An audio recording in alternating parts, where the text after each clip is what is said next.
Dear brothers and sisters, with this catechesis, I would like to bring our attention to another essential aspect of the life of Jesus, namely his healing ministry.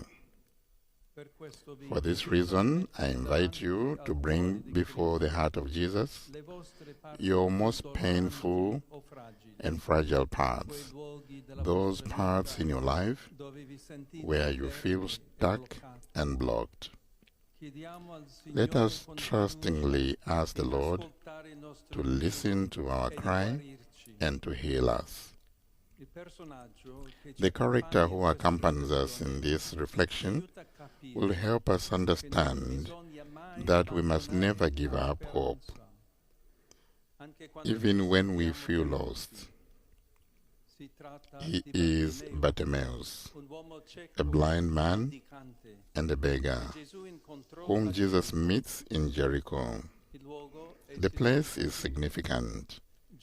Jesus is going to Jerusalem, but he begins his journey, so to speak, in the underworld of Jericho, a city situated below sea level. Indeed, Jesus, with his death, went to take back that Adam who fell to the bottom and who represents each one of us. Bartimaeus means son of Timaeus. The man is described through his relationship, and yet he is dramatically alone. This name, though, could also mean son of honor or worthy of admiration, exactly the opposite of the situation in which he finds himself. And since a name is so important in Jewish culture, it means that Bartimaeus fails to live up to what he is called to. Then, unlike the great movement of people who walk behind Jesus, Bartimaeus is still.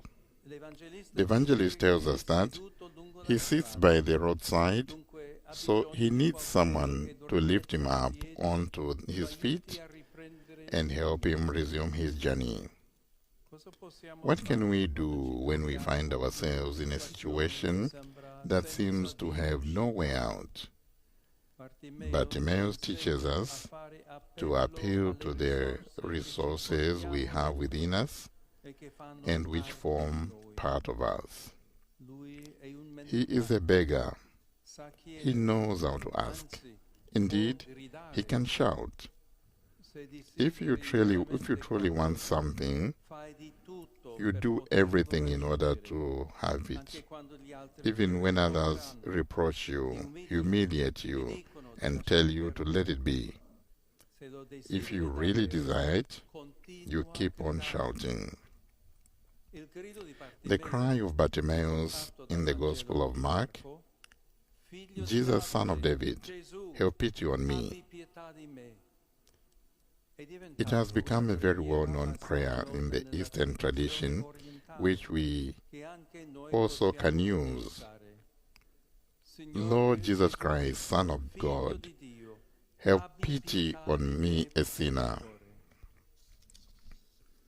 Bartimaeus is blind, but paradoxically, he sees better than the others, and he recognizes who Jesus is. Because of his cry, Jesus stops and has him called, because there is no cry that God does not hear, even when we are not aware that we are addressing him. It seems strange that, in fact, in front of a blind man, Jesus does not go immediately to him, but if we think about it, it is Jesus' way of reactivating Bartimaeus' life. He inspires him to get up again. He trusts in his ability to walk. He can get up on his feet again. He can rise from the throes of death. But in order to do this, he must perform a very meaningful gesture. He must throw away his cloak. For a beggar, the coat is everything. It is his safety. It is his house.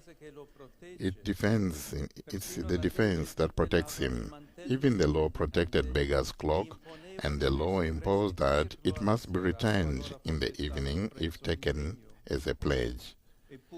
And yet, many times, it is precisely our apparent securities that stand in our way, the things we have put on to defend ourselves, and which instead prevent us from walking. To go to Jesus and let himself be healed, Bartimaeus must present himself to Jesus in all his vulnerability.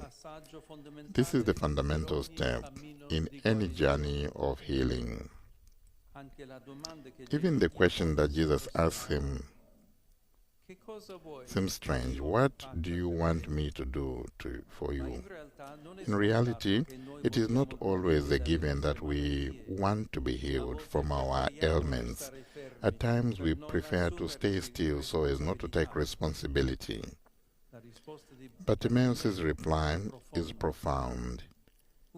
He uses the verb anablepen, which can mean to see again, but which can also translate as to look up. Indeed, Bartimaeus does not only want to see again, he wants to regain his dignity. To look up, we must raise our heads. At times, people are stuck because life has humiliated them, and they just want to find their worth again. What saves Bartimaeus and each one of us is faith. Jesus heals us so that we can become free. He does not invite Bartimaeus to follow him, but tells him to go, to set out on his way. However, Mark concludes the story by saying that Bartimaeus began to follow Jesus. He freely chose to follow him. He who is the way. Dear brothers and sisters, let us trustingly bring our ailments before Jesus and also those of our loved ones. Let us bring the pain of those who feel lost and without a way out. Let us cry out for them too, and we can be certain that the Lord will hear our cry and he will stop.